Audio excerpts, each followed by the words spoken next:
आज मैं फोटोसिंथेसिस के नोट्स रिवाइज कर रहा हूँ विपिन सर के। तो स्टार्ट करते हैं। फोटोसिंथेसिस। फोटो मतलब सनलाइट और सिंथेसिस माने formation of food.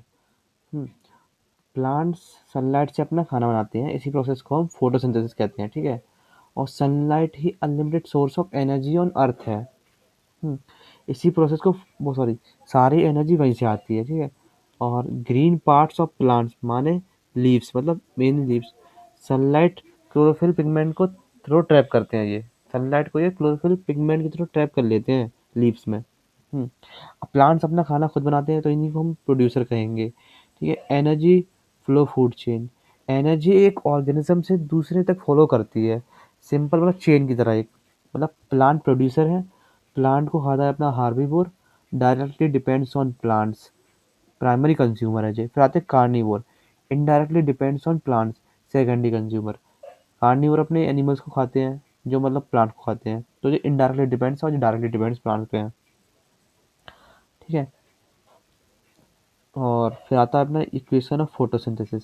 C 6CO2 + 6H2 in presence of sunlight and chlorophyll makes C6H12O6 glucose plus 6O2 molecule, ठीक है। फिर आता है C6CO2 + 12H2 in presence of sunlight and chlorophyll makes 12H2 है ये। तो ग्लूकोज तो बनेगा ही, 6O2 भी बनेंगे, बट प्लस में 6 वाटर के मॉलिक्यूल भी बनेंगे जो एक्स्ट्रा है। जो अपना रिएक्टेंट लगता है कार्बन डाइऑक्साइड लगता है, और वाटर लगता है H2O। और कंडीशन किस में होती है, सनलाइट की प्रेजेंस में और क्लोरोफिल की में। हाँ, और O2 अपना बाय प्रोडक्ट है, और ग्लूकोज अपना फूड है, और वाटर हमारा एक्स्ट्रा बनता है जब हम ड्यूरेबल इक्वेशन लेते हैं। फिर आते हैं इस पे इक्वेशन ऑफ फोटोसिंथेसिस, वही सेम रिएक्शन है। Features of photosynthesis. First, light energy gets converted into chemical energy. मतलब सनलाइट की एनर्जी कन्वर्ट होती है फूड में, मतलब वो केमिकल एनर्जी है। और यही law of conservation of energy को फॉलो करता है। मतलब एनर्जी फॉर्म बदलती है अपना, एक फॉर्म से दूसरे फॉर्म में जाती है, बट ख़त्म नहीं होती कभी। फिर आती है फिजियो केमिकल प्रोसेस। इसमें फिजिकल प्लस केमिकल रिएक्शन दोनों है। अब light depends light depend reaction और डार्क रिएक्शन। तो फिर डार्क रिएक्शन में जिसमें CO2 अपना ग्लूकोज बन जाता है, CO2 ग्लूकोज बन जाता है। और रिडॉक्स रिडक्शन, इसमें रिडक्शन और ऑक्सीडेशन दोनों होते हैं। ऑक्सीडेशन मतलब कैसे, H2O से O2 हाइड्रोजन, हाइड्रोजन निकलता है इसलिए ऑक्सीडेशन होता है, इसलिए अपना हाइड्रोजन निकलता है इसलिए ऑक्सीडेशन हो जाता है। और रिडक्शन में CO2 से ग्लूकोज बन जाता है। तो CO2 तो already most oxidised form of carbon होता है। मतलब कार्बन में CO2 में एक कार्बन होता है, दो ऑक्सीजन होते हैं, हाइड्रोजन जीरो होते हैं वैसे तो। लिखा भी नहीं है। फिर ग्लूकोज, उसमें 6 कार्बन, 6 ऑक्सीजन और 12 हाइड्रोजन होते हैं। पर कार्बन ऑक्सीजन कम होता है और हाइड्रोजन बढ़ता है, मतलब लिख देता हूँ उसको, ये लिखा ही है। पर कार्बन ऑक्सीजन कम होता है अपना, ठीक है, और हाइड्रोजन अपना बढ़ता है पर कार्बन रिडक्शन के हिसाब से।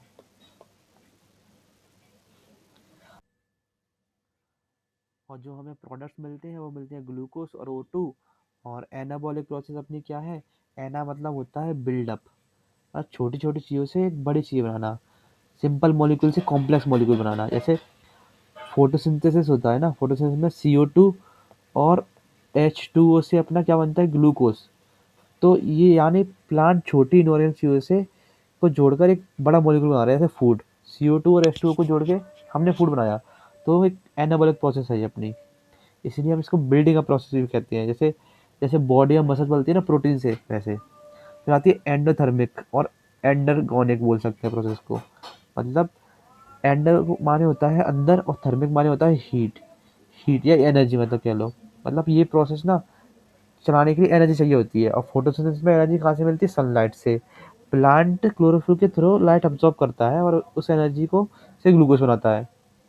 इसलिए एंडोथर्मिक या एंडोगोनिक प्रोसेस है, क्योंकि एनर्जी अब्जॉर्ब होती है, रिलीज नहीं। हमारी ये एनर्जी अब्जॉर्ब करता है, रिलीज नहीं करता, ठीक है। फिर आता है ये inorganic chemicals are converted into organic chemicals.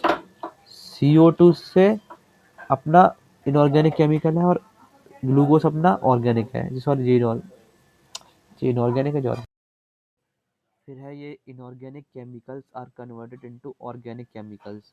मतलब CO2 इनऑर्गेनिक ग्लूकोज ऑर्गेनिक में कन्वर्ट हो जाएगा। और शॉर्ट याद रखने वाली ट्रिक यही है कि sunlight plus CO2 plus H2O बनाते हैं glucose plus O2। Plants energy को फूड में स्टोर करते हैं और ऑक्सीजन फ्री करते हैं। ठीक है, फिर आते हैं इस पे वेरिजिनेटेड लीफ एक्सपेरिमेंट। तो ये एक्सपेरिमेंट बताता है कि लाइट और क्लोरोफिल दोनों फोटोसिंथेसिस के लिए ज़रूरी क्यों है। एक है ये नॉन ग्रीन पार्ट, मतलब इसको हमने कवर कर रखा है, यहाँ पे सनलाइट की लाइट आती नहीं है, तो यहाँ no sunlight will fall on leaf, no photosynthesis, no glucose, no starch. ना तो ग्लूकोज बनेगा ना स्टार्च बनेगी, और जो रिजल्ट आएगा ना वो भी नेगेटिव आएगा, मतलब कोजी ब्लू ब्लैक कलर नहीं आता है इसमें आफ्टर आयोडीन टेस्ट। और ये एक्सपोज लीफ है, इस पे फोटोसिंथेसिस भी होगी, ग्लूकोज भी बनेगा, स्टार्च भी बनेगा, और स्टार्च टेस्ट भी पॉजिटिव आएगा। ठीक है, तो और इसका जो कलर आएगा ना वो ब्लू ब्लैक कलर आता है टेस्ट के बाद। कंक्लूजन यही निकलता है कि light is essential for photosynthesis and other malls half leaf experiment. तो ये एक्सपेरिमेंट बताता है कि कार्बन डाइऑक्साइड फोटोसिंथेसिस के लिए कितना ज़रूरी है। ठीक है, तो पहले एक सेटअप समझते हैं। एक पॉटेड प्लांट था, उसको पहले डार्क में रखा ताकि उसके लीफ से स्टार्च हट जाए, मतलब डिस्ट्रेच हो जाए। फिर इस लीफ को ना आधा टेस्ट ट्यूब में डाला है और आधा बाहर रखा है।